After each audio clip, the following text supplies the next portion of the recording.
We all remember that heartbreaking moment in the first Guardians of the Galaxy.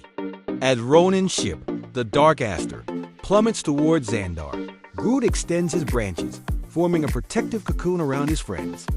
Rocket, his eyes filled with tears, asks him, "Groot, why are you doing this?" And Groot, with a gentle smile, utters his only other words besides his name, "We are Groot." It's a scene that gets me every single time. It's universally seen as one of the most heroic sacrifices in the entire Marvel Cinematic Universe. But what if I told you it wasn't an act of bravery? At least, not in the way we typically think of bravery. Bravery implies a choice. It means facing fear, understanding the risk, and consciously deciding to act despite the potential for personal harm. When Captain America throws himself on that grenade in his origin story, he knows it could be the end. He makes a calculated, albeit selfless, decision. When Iron Man snaps his fingers, he understands the full weight of the Infinity Stones and chooses to pay the ultimate price. He weighed the options and chose the only path to victory. Their actions are born from a deep understanding of sacrifice and consequence. They think, they process, and then they act. But Groot is different. He isn't human. He's a Flora Colossus, a creature of pure, unfiltered innocence. Think about his behavior throughout the entire film. He drinks from a fountain he's not supposed to. He gets distracted by a small flower and gives it to a child. He grows a branch to light up a dark path without being asked. He acts on impulse, on pure, unadulterated instinct. His actions aren't driven by complex moral calculus or a deep understanding of heroism. They're driven by a simple, powerful imperative: protect. He is a protector, in the same way a tree provides shade or a bird builds a nest. So when that ship was falling, Groot didn't weigh the odds. He didn't think about his own mortality or what he was giving up.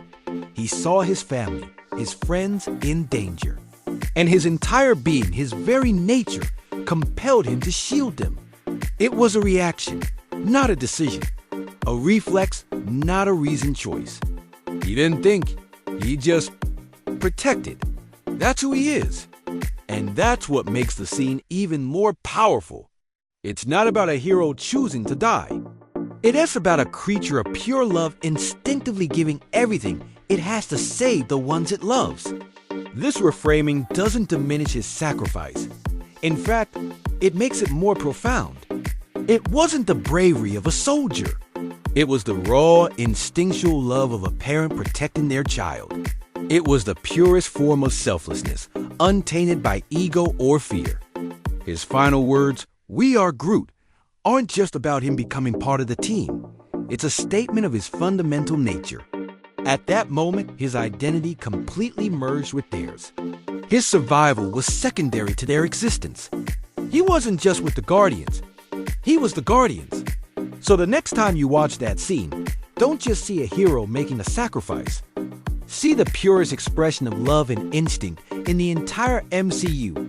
See a being so innocent and good that protecting his found family was as natural to him as a flower turning toward the sun. He wasn't trying to be brave. He was just being Groot. And that, I think, is the most beautiful thing of all. What do you think? Let me know your thoughts in the comments below. Thanks for watching, and if you enjoyed this little deep dive, be sure to like and subscribe for more. See you next time.